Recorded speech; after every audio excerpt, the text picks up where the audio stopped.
Welcome to another Raid Shadow Legends video. Thank you for watching.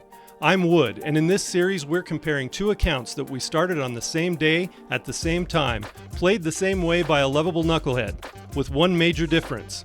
One of the accounts will be played with a monthly spending budget, the other is free to play.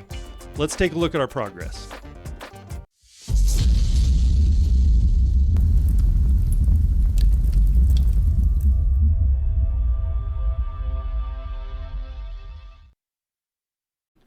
Okay, so here we are on day 7, starting day 7, and I didn't plan this, but if you look at the free-to-play here in the Adeline chase, we're going to collect our Adeline, and I forgot that CVC, or Clan versus Clan tournament, was going to be going on, so this is going to give us a whole bunch of 30,000 points towards our Clan versus Clan, and that's, you know,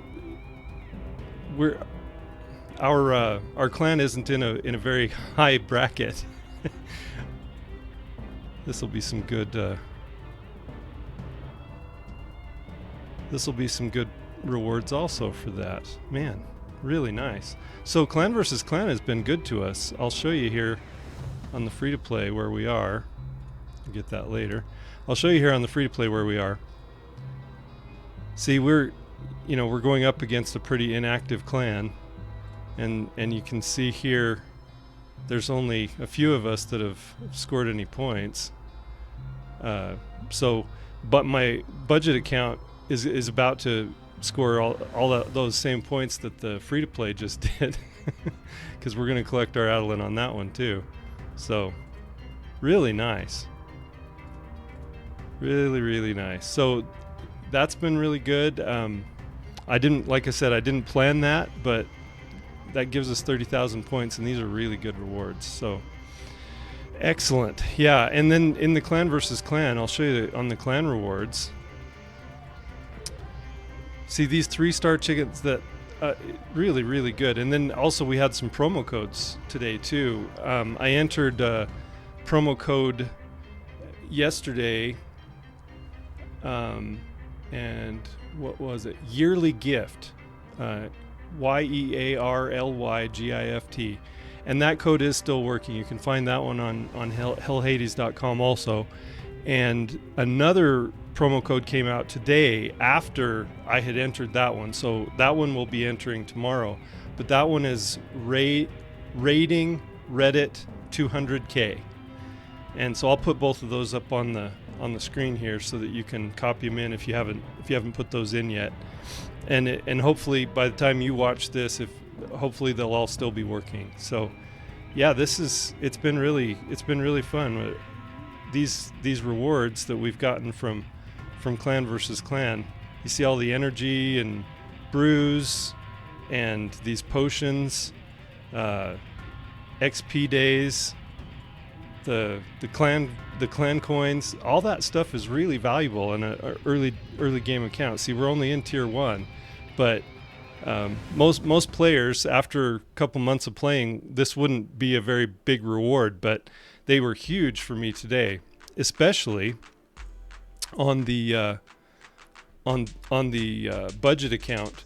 So today is when I really started to notice the difference between the budget account, where I had bought the raid card, and getting that 20% extra experience for my champions for each of their runs, and not getting it on the free to play.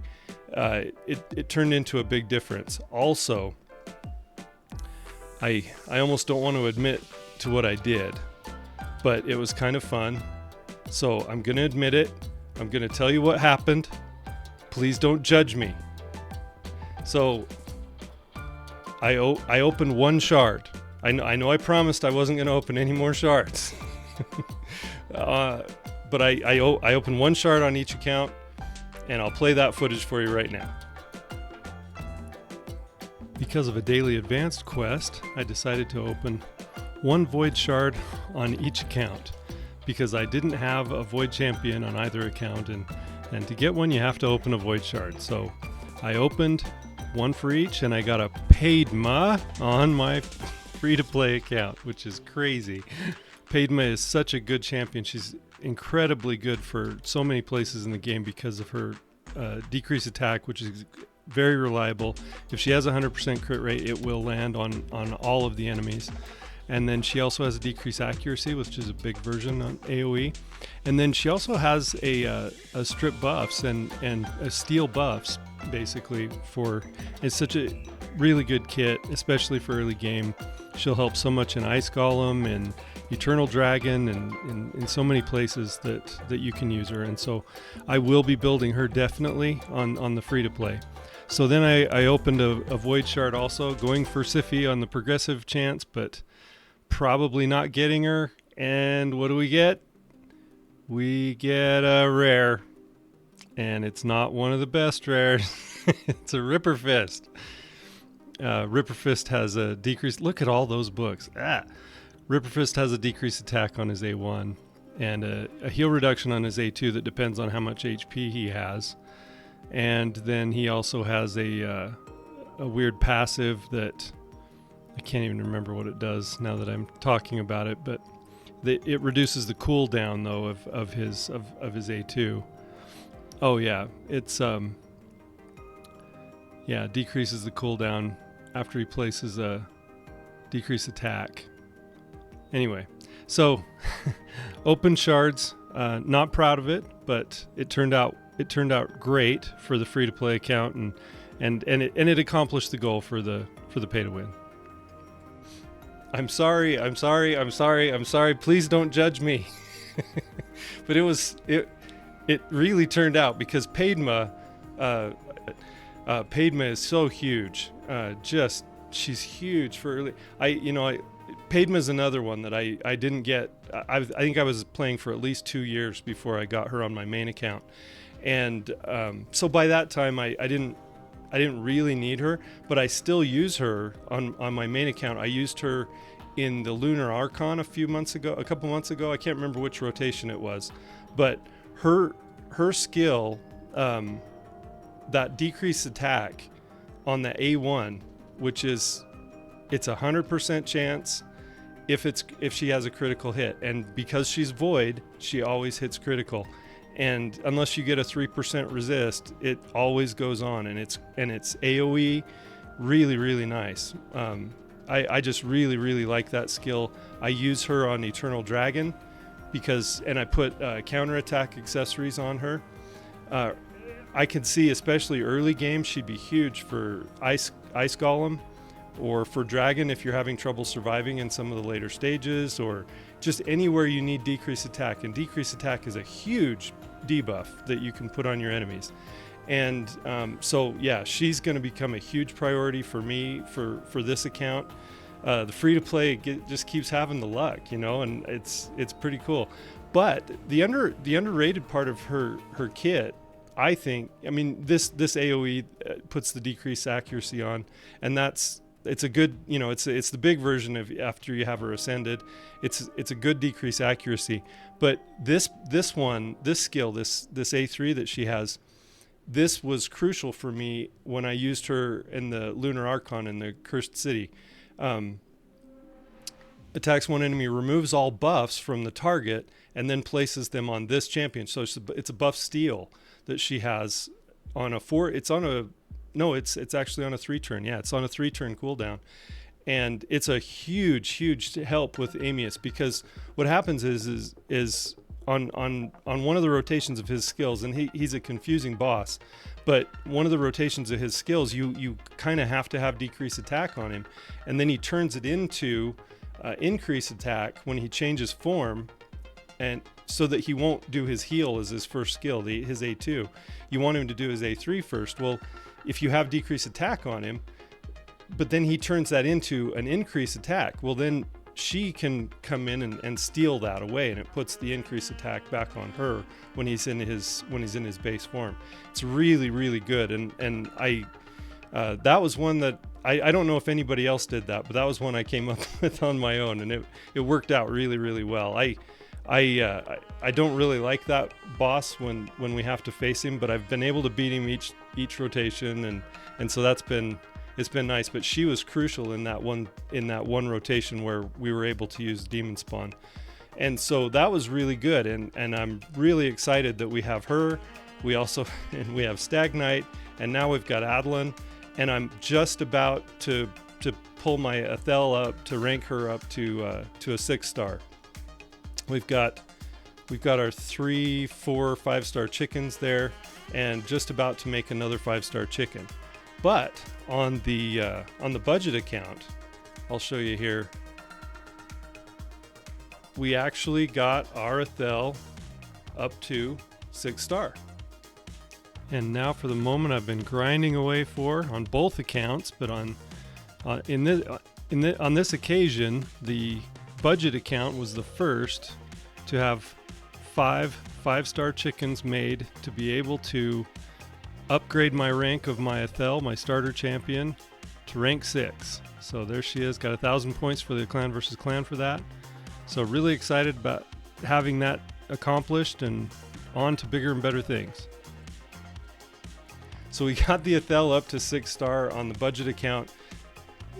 Big milestone when you're doing a new account. When you get your first 6-star, it's a huge one, and I really could see the difference. I mean, I was going through farming normal to rank up chickens, and there's an 800 experience boost for each run for each champion. So when you're running 4 champions, it spreads it out, and it's 800 experience more for each of the 3 food champions that you're running, compared to on the free-to-play account where I hadn't had the card. And I could really see that today, and it's going to take me some more energy and some more time to get my free-to-play account up to that same level. It's close, but it's going to take a while. And I imagine as we get further into campaign, when we get into brutal and especially when you get into nightmare, although I won't be doing nightmare for a little while, but getting into brutal, I'm sure I'll be able to see that gap widen a little bit more. So I am seeing the effects of the spending, but if the free-to-play keeps having such luck with the shard pulls, and you saw that I did have a shard pull on the budget account also, and I got this Ripper Fist. And I've never, I've always seen him, and I've never really, I don't remember reading his kit, which means it's not that memorable. But the reason I did it was because I opened up, I got to level 35 on both accounts today, and that opens up the advanced quests. And the advanced quests, I'll take you back over to the free to play here. The advanced quests, sometimes they have one where it says win a classic arena battle using a team of all 4 affinities. Well, I didn't have all of 4 affinities. I didn't have any voids yet. So I decided just to open 1 void shard, so I'd have a void on each account until I get to the 2 times void weekend event for shard pulls. And so we opened a void shard for each, and happened to get a really great one on the free to play. And as I look at Ripper Fist's kit, man, look at those books. Look at that. 8 books on the A1, and it's not even really that great of an A1. What are we doing here? Attacks 1 enemy 2 times. Each hit has a 30% chance of placing a 25% decrease attack debuff for 2 turns. 25% decrease attack. It's the small version. I know it's better than nothing, but man, to get up to a 40% chance when it's booked for 25% decrease, it's kind of, I don't know. It feels predatory to me, And then this skill actually seems okay if you need heal reduction. I keep pulling champions building champions that have heal reduction for some reason. Attacks 1 enemy 3 times. Each hit places a 100% heal reduction debuff for 2 turns if this champion has full HP. So if he has full HP, he places a bigger version. He places it for 2 turns, but only 50%. So the small version if he has less than 100% HP. So if you can keep him healthy, he's always going to place the 100%. If not, he'll place at least the 50%. and then he has a 25%, or he places a 25% increased attack buff on this champion for 1 turn, and decreases the cooldown of Rip to Shreds every time this champion's HP drops below 50%. So reduces the cooldown of that skill. It's really not a good kit, but he is a void, and I will just keep him until I don't need him anymore to be able just to solve that advanced quest every day. Kind of a dumb reason to pull shards, I know, because I didn't even complete all the advanced quests because I didn't open. I didn't have time, and I didn't have the opportunity really to get all of the advanced quests done for the day. And so it was really kind of, I know I promised, but I decided just to pull 1 shard each, and that's what I did. But it worked out really well for the free-to-play account. But getting back to the difference between using the raid card versus using just free to play, the raid card, I really noticed the difference, like I said today, and it's going to be really interesting to see how many 6-star champions I'll be able to build on both accounts. And I think that is really going to mark the effectiveness of the raid card, and really tell you what that $50 for 6 months gets you. So what I'll do is I'll keep a tally every month. I think is probably fair. Every month I'll have a tally of how many 6 stars we've been able to build on both accounts, and I think that's where it's really going to show up.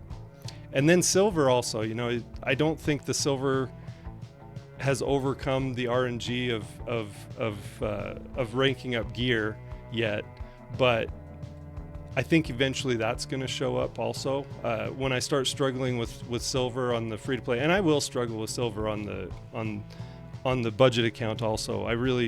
The silver cost it's ubiquitous throughout this whole game. Everybody struggles with silver a little bit, unless you're just super efficient and very disciplined about it. Got another ancient shard to collect today, and look, we're gonna get that void shard back in 5 days.